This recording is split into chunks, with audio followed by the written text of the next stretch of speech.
So, my name is Andrew Stoke. And I'm a fresh cup of Surge from Burger King. And this is Seriousness. And we're talking about the second episode of What If. And in this episode, we've got Black Panther turning into Star-Lord. Technically, he wasn't Black Panther. He's just yes. T'Challa. T'Challa. Peace, Cha-cha. T'Challa. Cha-cha real smooth. Yo, don't get me started. That's my fucking jam. Now, if I'm already comparing this to Carter, this is a million times better. This has so much more comedy in it. I absolutely love it. Even like some of the action stuff is kind of cool. But yeah, like the quips, the lines, like even just like the hints back at stuff, I think are even better than in Carter. Like there was a few cool little things in Carter about like ripping my arm off, or I forget what one of the other ones that was actually like really cool. But this just has like a ton. Thanos is on his team. Like, are you kidding me? It's awesome, and everyone just jokes about him wanting to commit genocide. It's great. I love the guy that was a part of. What? I don't remember his name actually.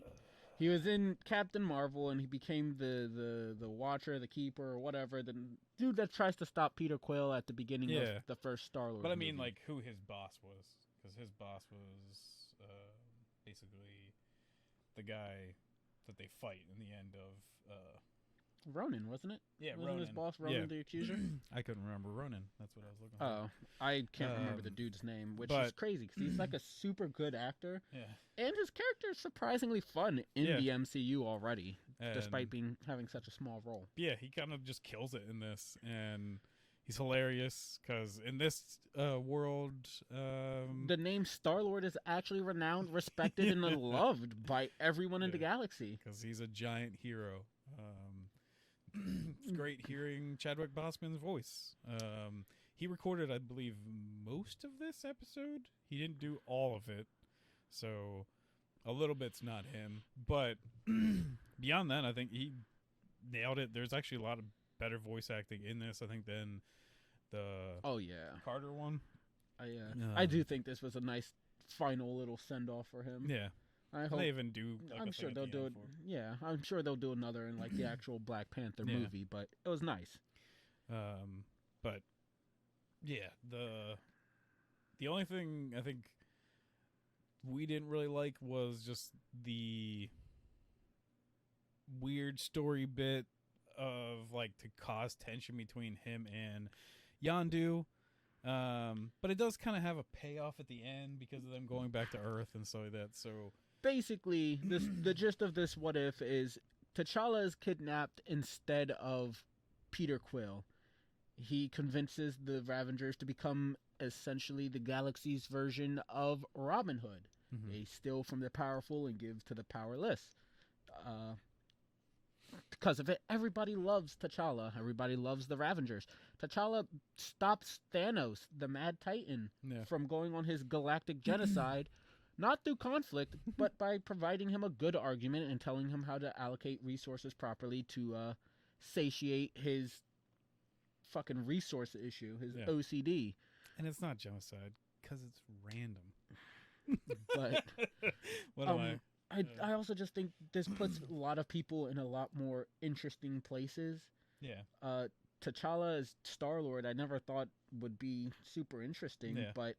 Drax's family was never killed by Thanos, so he's a bartender. Yeah. He's still Drax. He's still hilarious. Thanos is a good guy who works alongside T'Challa. Nebula, since Thanos was stopped, Gamora apparently wasn't indoctrinated. Her people wasn't half slaughtered. And Nebula never had to fight her, so she's in her prime. She's witty, she's fun, she has blonde hair, which I never expected her to have.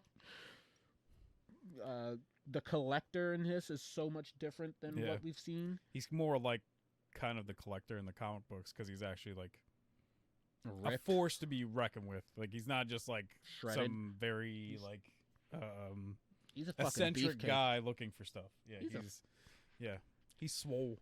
He's got shoulders, no hips. I hope this is how the rest of these what ifs go. Is that they more base these on just like their own what if kind of stories, and unlike the Captain Carter one, and base it kind of off of one of the movies. Because I think that was the biggest deterrent for Captain Carter, is that they tried remaking the first Avenger. Captain America. Yeah, too much, when this is just kind of a brand new story. Like, it's got pieces of the first Guardians of the Galaxy movie, but it's like its own thing, and I think that was the perfect way to do this. It is, and that's it's a perfect way to explain it. Like, it starts off replicating Guardians of the Galaxy with the heist of the Power Stone. It involves the Collector, but that's really where the thing. It involves Yondu kidnapping kids for egos, but that's basically where the actual connections, the main ones, end. My only real problem with it is, in this story, Yondu has apparently told T'Challa that Wakanda at some point has been invaded, conquered, and destroyed. Yeah. Which has stopped T'Challa from wanting to return home. While heisting at the Collectors, he comes across a Wakandan ship, which has sent out an SOS to cross the galaxy to basically bring T'Challa home. T'Chaka is much older than last time T'Challa saw him, clearly indicating that, a lot of time has passed. Yeah. And Yondu's response was really just stupid and flimsy. Yeah. His belief was T'Challa's place wasn't on Earth with the Wakandans. It was up here in space. The Ravengers are his family. And it's just a really dumb argument. If you want to do anything, like, argue that, hey, maybe this was sent before Wakanda was destroyed. Hey, we're doing so much good for everyone across the world because of you being out here. You would have done absolutely nothing being on Wakanda. There are arguments you could have had, but his just kind of sucked. Yeah, because it even, like, we kind of even joked at the beginning of it that, or I did, that why would Yondu even kind of like hang on to this kid? Because they basically kind of tell you at the beginning that, oh yeah, they clearly picked the wrong kid. They were supposed to pick up Quill, but they still pick up the wrong kid, and but he just keeps him. So I was like, well, I guess maybe they're kind of playing on that. Maybe Yondu just wanted to be a dad, like, to this kid, like, to a kid, like, because he clearly takes on Quill that way, and like doesn't want to give him the ego and become like a weapon, basically. So it's I think that's kind of just what they were playing off of, but they didn't really like commit. Yeah. And you can't really do the like, he ain't your daddy kind of thing from the Guardians Volume 2, because it's like T'Chaka's still a great guy. Yeah. My only other problem is the Black Order is reintroduced here as the Collector's Guard, and Thanos has a line where it makes it sound like he once was their employer. And when they re-encounter Thanos, nobody makes any references to this, so I don't know if this happened before he had them or after, but there's no real reference for that, and that's kind of sucky. Yeah, well, and that, like, they even kind of like fight Thanos for a second and never bring up that's like, oh yeah, this is Thanos, like our old employer or whatever. Just Thanos. Yeah, like that name should still strike fear throughout the galaxy. And like there's some inconsistencies in the animation and stuff in here too. Oh yeah, like for some reason, like I guarantee tons of money was thrown at this. And they probably use already Disney Studios because it looks very Disney. So I don't know how they kind of messed up so bad. It seems like it was rushed too much. I don't know if Disney Plus just needed more things on it, and also COVID. That's always a decent excuse because everyone was kind of shut down there for a while.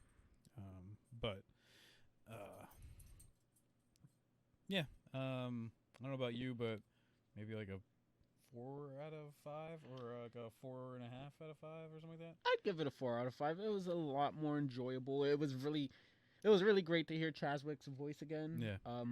It was the story itself was more interesting than Agent Carter. Yeah. The voice acting was definitely better. I do think Agent Carter, for the most part, has better action scenes, but the action scenes in here are still fun and enjoyable. Yeah. I like the flying knee thing that he does to the Collector and stuff in the end, and like it's a cool little shot or whatever. Like, yeah, like it still looks good. It's fun. Yeah, I'd say 4 out of 5 really works for it. It has definitely made me more excited to see the next episode than Agent Carter had. Yeah. It's kind of good we watched them like back to back, and definitely it was a nice way so that like we're still excited, I guess, for more, because Carter wasn't exactly...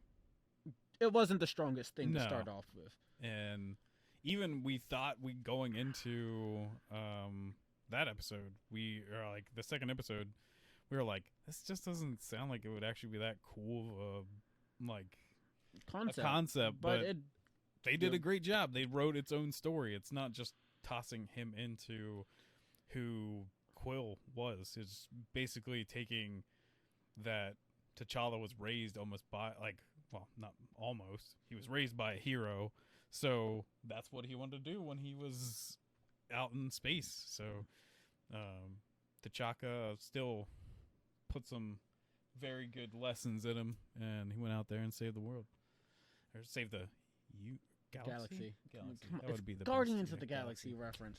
How do you fuck this up? They don't even want to say Guardians Galaxy though. Yeah, they don't. Well, technically they don't exist in here because with Thanos out of the picture of being the bad guy, at least. Yeah. There's no need for the Guardians to form. But it's kind of fun that they almost did build you a team in this. It's completely different people, and it was just still fun. Like it was Yondu, Thanos, Nebula, Taserface, Craggle.